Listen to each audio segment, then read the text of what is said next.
Hey, it's Arvid, and this is the Bootstrapped Founder.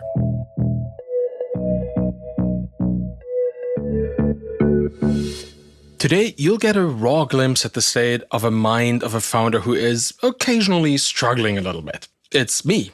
I'm that founder. And the thing I'm struggling with at this point is the stability of my business's finances. That's what we're going to be talking about today. Before we get to that, the episode is sponsored by Paddle.com, my merchant of record payment provider of choice, who's been helping me get Podscan as profitable as possible from day one. So they've been there for this whole time. They're taking care of all the things related to money so that founders like me and you can focus on building the things that only we can build. And Paddle handles the rest, sales tax, credit cards failing, all of that. I highly recommend it. So please check out Paddle.com. They'll make it very easy to get money into the business once you convince people to actually pay you for it. I've been talking a lot about Podscan and the positive developments, the improvements, the good things, all of the stuff that has happened to the company and to me over the last year and a half since I started this journey. But I think building in public is about sharing the ups and the downs, the wild joyride and roller coaster that is entrepreneurship. So I think it's time to share the not so happy parts of the business as well. Recently, I announced that Podscan was profitable, and it was. But only for 2 months. The profitability that I had at that moment was very quickly eclipsed when one of my major customers churned out of a reason that I had no control over, had nothing to do with the product. It was all on there. And so that brought me back down under the profitability line. And with expenses the way they are, I'm struggling to get back there, right? It was a pretty sizable customer. So I feel it's a great opportunity to share what's going on in my own entrepreneurial mind right now, what the options are that I think I have at this moment, how I approach this, what challenges I'm facing, and how I and the people who support and advise me strategize and plan in situations like this. Every founder has this opportunity to deal with these kind of things at some point. So this might be a helpful little exercise in reflecting for yourself what you should be doing in a moment like this once it happens to you, or what you would be doing if it were to happen to you. It's a good exercise to go through. So let me be completely transparent about where Podscan stands today. Like I said, building in public. We are at around $10,000 or so dollars a month in expenses. You know, all the GPUs, all the servers, all the AI stuff. It's a lot to take in 50,000 new podcast episodes every single day. We have somewhere around $6,000 in monthly recurring revenue, stretched out over monthly and yearly customers. So we're $4,000 or so dollars short of breaking even each month at this point. Now, first off, just let me set the scene here for my own intentionality. Podscan is a really interesting project, and it's something I would never stop or throw away just because things get hard, just to make sure, right? Entrepreneurship is about building something that has never existed before, and that always comes with the risk of it being anywhere between impossible and extremely hard to do. No new business ever was easy. So in this position that I'm in, not being profitable after being profitable for a bit, well, that certainly sucks, right? But it's also framed in a reality where profitability was already there. So it's possible. It's not impossible to achieve. It just takes some more work. But here's the thing that's been weighing on me. After a year and a half, profitability is still something that I'm chasing. It's not something I can reliably depend upon. And realistically, I also have to look at the fact that what I've been doing until now, that may not have been sufficient to get this business into a self-sustaining state. It is quite clear that it hasn't. So I need to make a significant change to get there. As usual, when I get into a position where I don't really know exactly what to do myself, I talk to people who've done it before. I share with them as much as I can privately to see where they would take it if they were in the same situation.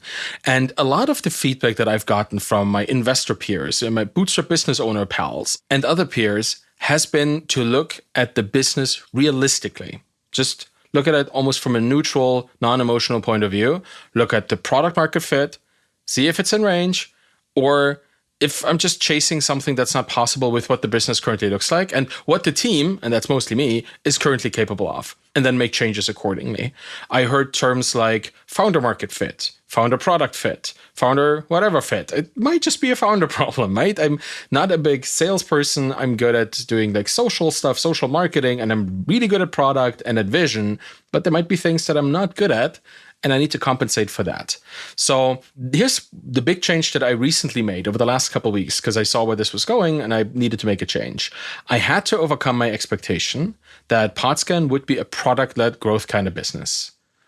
I always thought that the product itself, plus my blog and social media presence, would be enough for people to discover it, to use the product, to subscribe and get us to profitability that way.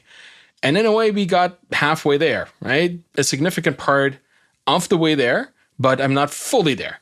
And even if I had $10,000 in revenue, it would still be a kind of net neutral kind of business. And as much coming in as going out, something needs to change. And that's something is my whole perspective on how this business is monetized and how it finds new customers. I bit the bullet.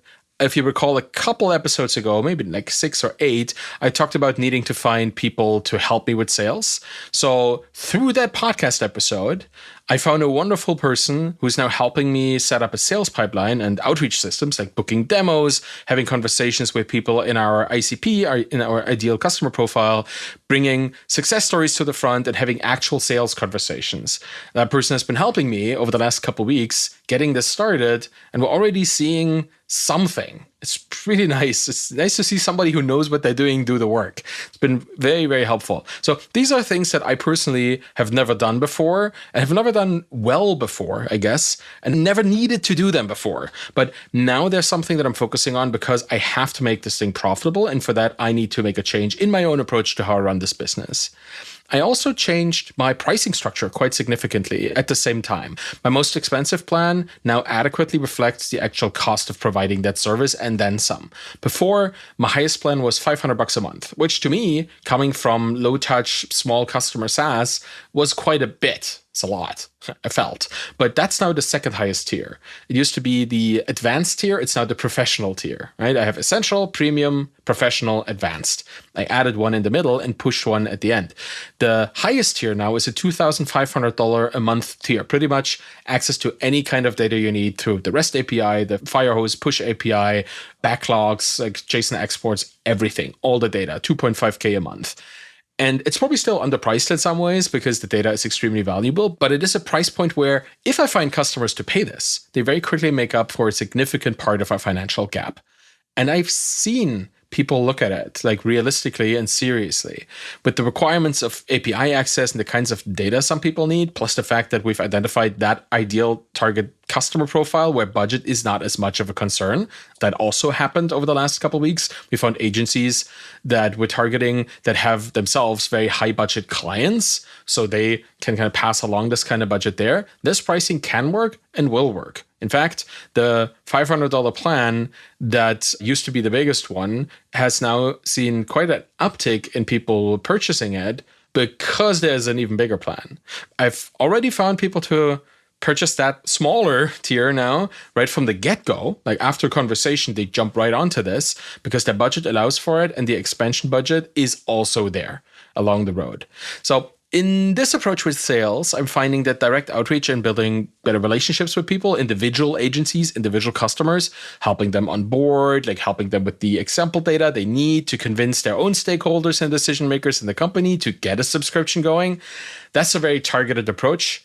It's different from what I've been doing before. It's a high touch approach, and it's far from the product-led growth approach I tried to have until now. But I think it's where I need to be. I have limited runway, and if that runway cannot sustain this business as it is right now, things need to change. And this brings me to something that as a founder, I always need to think about. What happens when?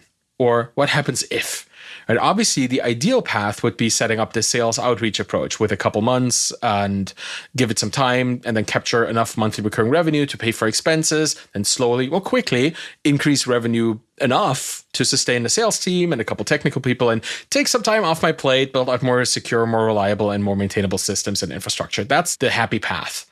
And in all my conversations with other founders, of course, we talked about this because that's where I want to go. But one topic has often come up that I hadn't really thought about much until now. And it has been, well, what if it doesn't work? And founders are always very optimistic, very positive. And I count myself as one of these people, maybe overly optimistic and overly positive. I think it works well when I interact with people, but when I look at systems like a business, the reality is the reality. And as much as I wanted to manifest joy and happiness, that necessarily doesn't just happen in my mind and has to happen in the product and in the business. So I think this positivity, it's just the nature of the beast for founders. We have to be optimistic about believing in our ideas and wanting the things we build to be things that last, things that work. Investors, though, and people who look at this from a more neutral point of view, they have a different perspective. They look at it as a gamble, as a risk, a calculated risk, but a risk nonetheless. And while founders perfectly understand that there's always risk, I think we under-contemplate that particular risk and overanalyze the happy path and what's needed to get there. Again, that's kind of how it has to be, but it shifts, it skews our perspective a little bit.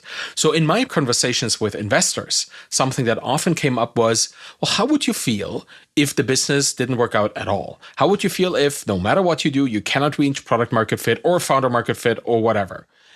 And it's something that I'm trying to find my peace with, just internally, that Podscan, as great as an idea that it is, and as useful as it is to my existing customers, might not be of sufficient size or scope, in a way that I'm running it at least, to be this hyper profitable business at the end.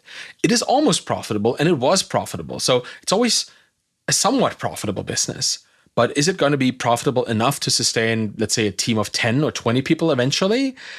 Is it going to be sustainable and maintainable enough for me to want to work on it for many years? So that's something that I need to think about. And it makes me consider what options I have at this point, besides obviously increasing revenue and keeping it going. There's always the option of just pulling the plug. Right? That's the thing that nobody wants to do. No founder ever wants to kind of turn things off. And to me, that's the least interesting one. But I think there are other options here too. Can I hand this off to somebody else? Can I bring on somebody who takes over the business? Is there somebody who wants to take that business that currently costs $10,000 a month in expenses plus labor and makes $6,000 a month in revenue, but has over 100 customers already, and turn it into something bigger, something else? Is there a company in the field, in the industry, that I'm either competing with or that I'm augmenting with my data that just wants to take this on as part of their own business in a strategic acquisition? Initially, when I started the business, I was saying, yeah, acquisition would be nice at some point, but I want to build something first. I want to get to that certain point first. But honestly, as a founder who's quite technical in nature, maybe I am at that point. I'm at a point now where I wouldn't mind if somebody who has the experience and insight and how to take a business like this and just sell the hell out of it, or cross-sell it with their own existing product, or integrate it, or just take it on, if they did exactly this. I think that's also a substantial change in my own perspective about how this business works. Just like when it was a change initially, when I thought I was going to bootstrap this all the way, but then realized that with 50,000 new podcast episodes coming out every day in the world, and me wanting to having them all, transcribing them all with a service, I would have a certain baseline of expenses no matter how many customers I have. Because the thing that increases cost is the reality of transcribing all these shows that may or may not be valuable to my customers. I think I already got those expenses down from like $30,000 that it was initially to just under 10K right now. It's extremely efficient, the system, compared to what could be spent on transcription and data analysis. I think if you were to use something like OpenAI to transcribe all these episodes and then analyze them, you would be spending roughly, what is it, like $5,000 a day just in OpenAI cost, in platform costs? Well, in my case, that is, I think, like $300 or $400 max just in those expenses. So that's certainly an order of magnitude difference. And it's, yeah, like I said, I guess I'm going to get some funding for this at that point. And now I feel like, well, I guess it's fine if this is taken over by somebody who has the capacity to turn this into something bigger. Right? Things shift when you build something. What I was saying, no plan survives contact with reality, no battle plan. I think that's kind of what this is as well. And I would probably still be around in this. I would probably still want to work on the product, but maybe I should start looking into alternative approaches to just solopreneuring the whole thing until the end. And I'm going to give myself a couple months here. There's still runway, right? I know that the sales pipeline we're setting up takes a while to heat up and produce results. And for profitability, we only really need to reach an additional 4 or 5K a month in recurring revenue.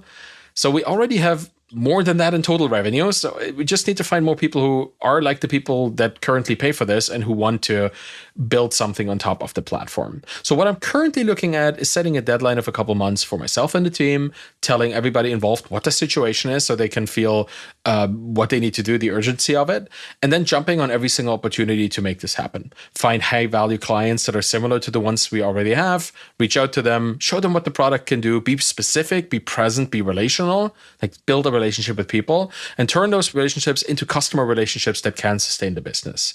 It's kind of like Tim Ferriss's fear setting exercise at this point that helped me understand that this is a gamble. This is an entrepreneurial adventure. It can end in many different ways, like wild success, fatal crash, anything in between.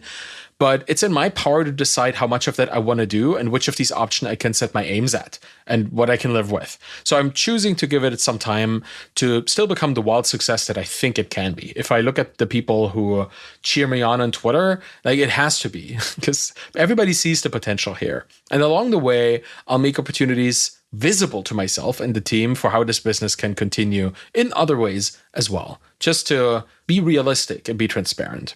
So I think this is where I really need your feedback as a listener to this show, because I think it's very hard for me as a solo founder to look at things from different perspectives. I just don't have an outside view. It's hard to look at it from a perspective of gratitude when I'm deep in the trenches of fixing yet another bug or helping yet another customer with something that doesn't quite work for them for some reason. Kind of pulls my attention away from the big picture. And it's hard to look at it with complete neutral detachment too, when it's something that you've built with so much effort and so much joy for over a year and a half. So this question goes out to you. What do you think of the situation that I'm in from how I describe it? A business that was profitable, lost profitability, and is now hovering just a couple $1,000s underneath break even. What should this business be? What does it deserve? Like what could help Podscan and its mission to provide conversational data insights into all the podcasts everywhere? Where could this go? I'm very interested in hearing your perspective, the perspective of someone who comes from a different point of view. So please let me know what you think after listening to this. Just send me a DM on Twitter, tweet at me if you want, or send me an email to arvid@podscan.fm. I appreciate every single thought. Thank you so much for listening to the Bootstrapped Founder today. You can find me on Twitter at ArvidKahl, ARVIDKAHL. If you want to support me on this show, please share Podscan.fm with the people who you think will benefit from tracking mentions of brands, businesses, names on podcasts out there.